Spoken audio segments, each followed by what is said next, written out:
बिस्मिल्लाहिर्रहमानिर्रहीम। आज का हमारा टॉपिक है फार्माकोलॉजी स्टूडेंट्स के लिए बीएस थर्ड सेमेस्टर। टॉपिक का नाम है एंटीहिस्टामीन्स। एक्चुअली जो एंटीहिस्टामीन्स है, कोई भी ड्रग जो हिस्टामीन रिसेप्टर को ब्लॉक करे उसे हम एंटीहिस्टामीन कहते हैं। तो हिस्टामीन रिसेप्टर्स में भी H1 रिसेप्टर्स में भी H2 में भी H3 और में भी H4, but actually, we consider antihistamines the drugs which act only on H1 receptors. And the drugs which blocks the H2 receptor, they are comes under the category of those drugs which decrease the release of hydrochloric acid. They also blocks the histamine receptor, but mostly the antihistaminic drugs are also known as the anti-allergic drugs or H1 receptor antagonist. So, antihistamine is the term used generally for H1 receptor blockers. The H1 receptor blockers blocks the H1 receptors, and the H1 receptor blocker are also known as H1 receptor antagonist or anti-allergic drugs.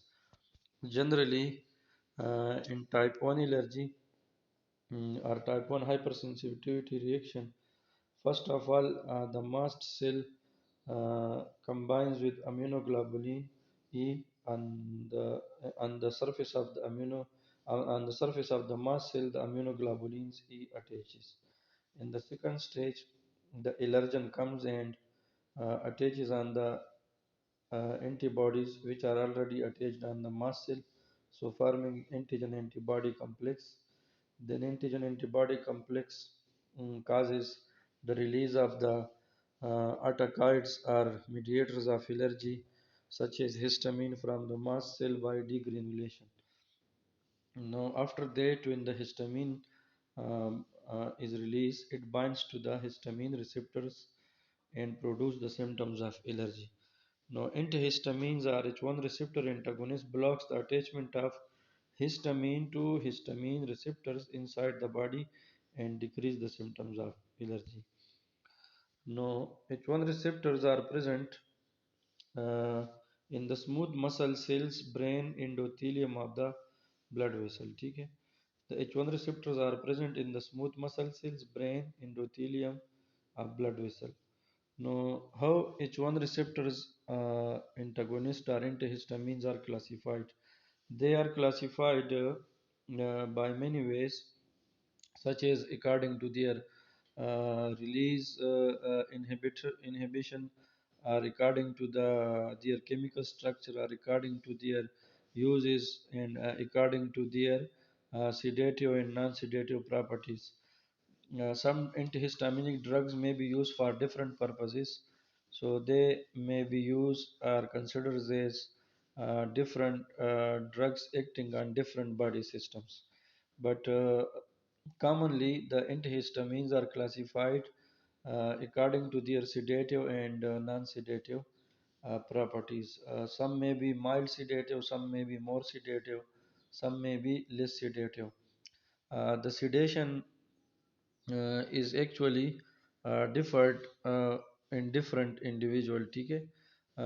Many individual have certain genetic makeups in which the sedative histamine may act as non-sedative and the non-sedative may act as sedative, and in some individuals the mild sedative may be act more sedative, and the more sedative may act as mild sedative.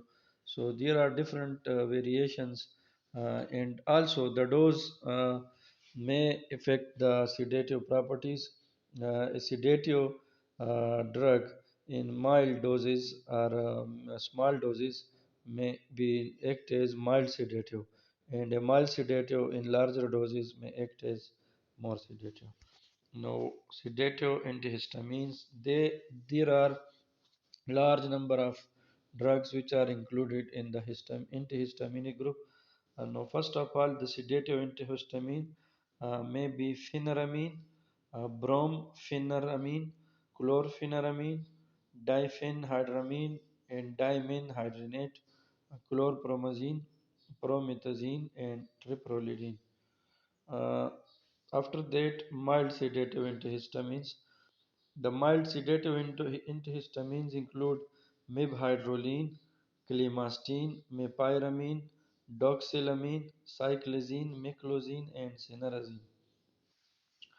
Uh, इसमें से कुछ drugs जो हैं वो actually they may be use for both allergy and both for other purposes, ठीक है। The sedative histamine may be used as antipsychotics or anxiolytic drugs or to induce sleep, and as a side effect of these drugs, ये जो उनका side effect है, they may be use for the sedative purpose and they may be misuse for sedative purpose.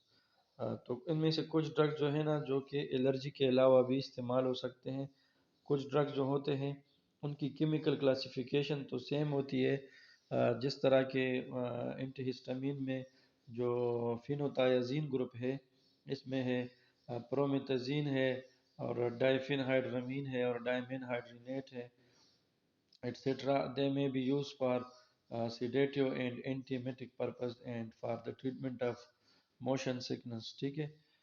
Mild sedative में मिबहाइड्रोलिन है, क्लिमास्टिन है, मिपायरामीन है, डॉक्सिलामीन है। The doxylamine may be used as antiemetic in pregnant women. The cyclizine may be used as antiemetic. The meclozine may be used as antiemetic and antivertigo preparation. And the cinnarizine may also be used as antiemetic and antivertigo preparation. कुछ drugs इसमें ऐसे हैं जिनकी antihistaminic property तो कम है लेकिन sedative property ज़्यादा है। कुछ ड्रग्स ऐसे हैं जिनकी सिडेटिव प्रॉपर्टी भी ज़्यादा है और एंटीहिस्टामिनिक प्रॉपर्टी भी ज़्यादा है, ठीक है।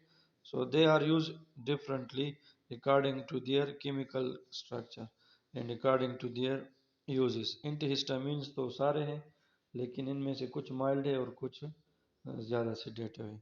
इसके बाद है non sedative antihistamines. Non-sedative antihistamines include terfenadine, fexofenadine, loratadine, and cetirizine and avastin। ये जो लोराटिडीन और सिट्रजीन है, ये कुछ लोगों में सिडेशन काज कर सकती है। लोराटिडीन बाज़ लोगों में सिडेशन काज कर सकती है, सिट्रजीन नहीं काज करेगी। कुछ लोगों में सिट्रजीन सिडेशन काज करेगी, लोराटिडीन नहीं करेगी। This is because of different genetic makeup.